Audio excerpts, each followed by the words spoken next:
Hello friends, नमस्कार। एक कहावत है, आगे दौड़ पीछे चौड़। इसका मतलब क्या है? इसका मतलब ये है कि अगर हम केवल आगे आगे भागते रहेंगे और पीछे मुड़ के नहीं देखेंगे तो बहुत सारे चैलेंजेस हो जाएंगे।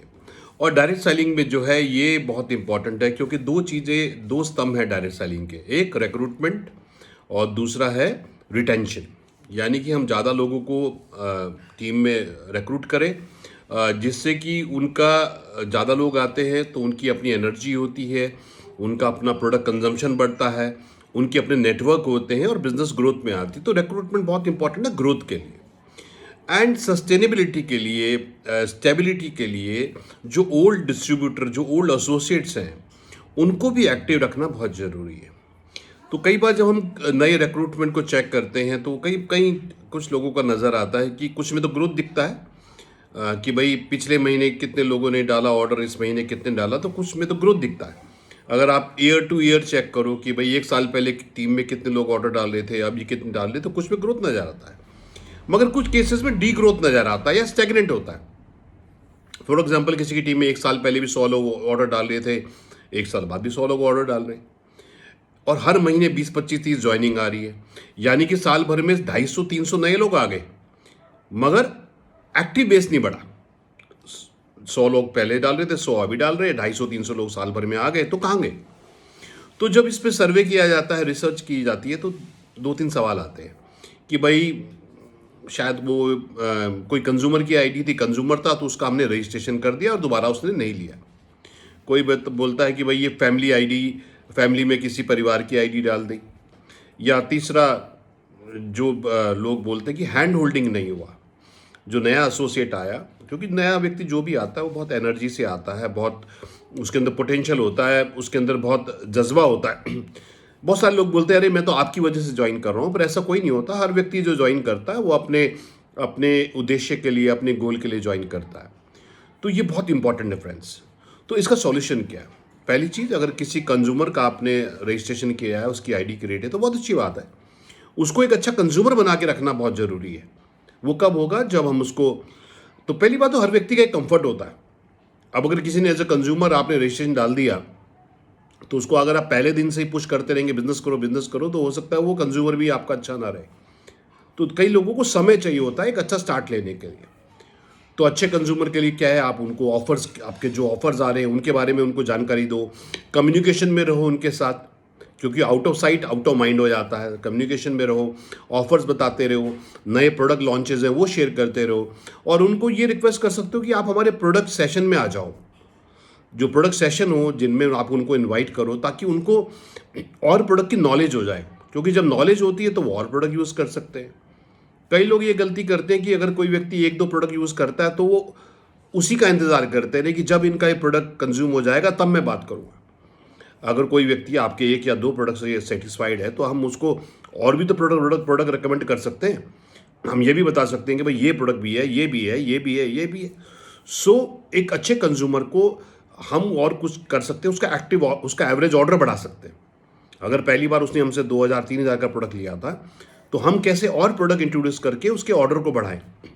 तो ये बहुत इंपॉर्टेंट है। दूसरा जो बहुत इंपॉर्टेंट है, जिसको हैंड होल्डिंग लोग बोलते हैं। अब देखिए, हैंड होल्डिंग अपने आप नहीं होगा। एक स्ट्रॉन्ग लाइन है कि where the mind goes the energy flows.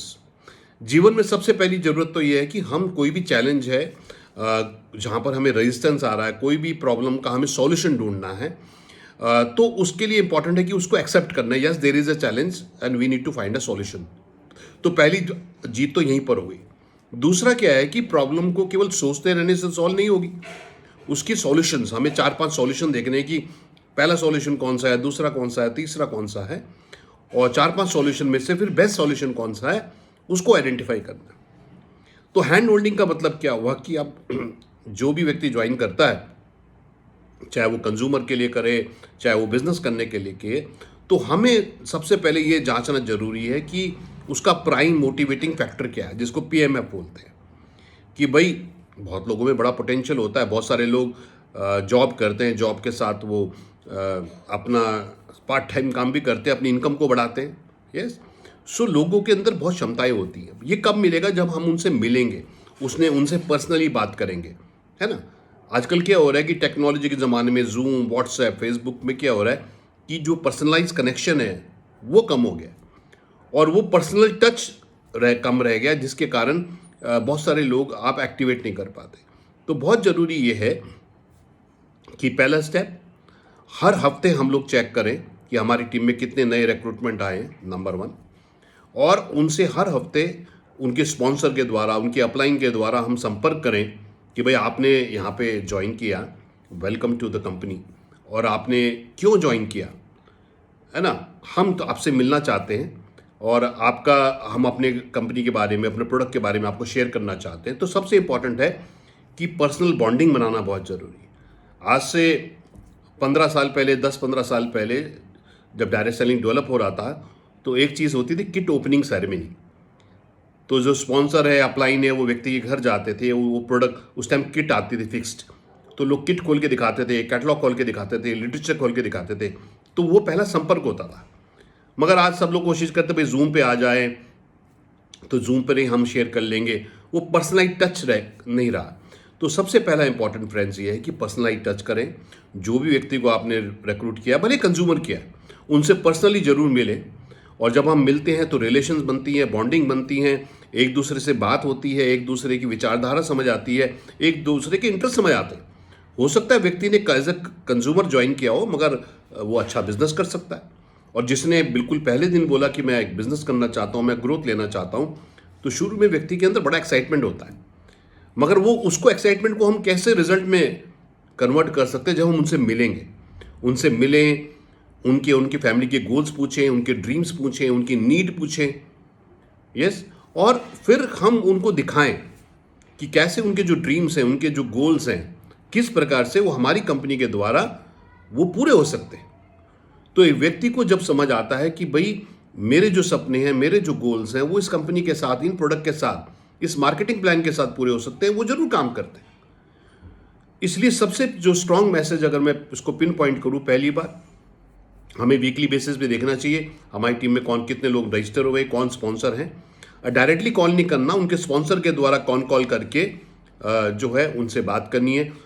हर महीने जो भी व्यक्ति ज्वाइन हो रहे हैं उन सबकी कॉलिंग हो जानी चाहिए, नंबर वन। नंबर दो, उनसे पर्सनलाइज्ड मीटिंग के, उनसे उनकी पर्सनलाइज फैमिली मीटिंग के लिए उनसे टाइम होना चाहिए, नंबर दो। नंबर तीन, उनसे मिलके हमें ज़्यादा सुनना चाहिए, क्योंकि जब हम ज़्यादा सुनते हैं तो सामने वाले से हमें पता लगता है कि वो मोटिवेट कैसे हो सकता है। सेल्स का सिंपल सा नियम है, सामने वाले से पूछो कि वो किस चीज़ से मोटिवेट होते हैं और अपनी अपॉर्चुनिटी से उनको शेयर कर दो। तो पहला काम, जो भी व्यक्ति ज्वाइन हो रहे हैं उनको कॉल करना है। दूसरा काम, उनसे स्पॉन्सर की, अपलाइन की पर्सनलाइज मीटिंग करनी है। तीसरा काम, उनका प्राइम वोटिंग फैक्टर को आइडेंटिफाई करना है।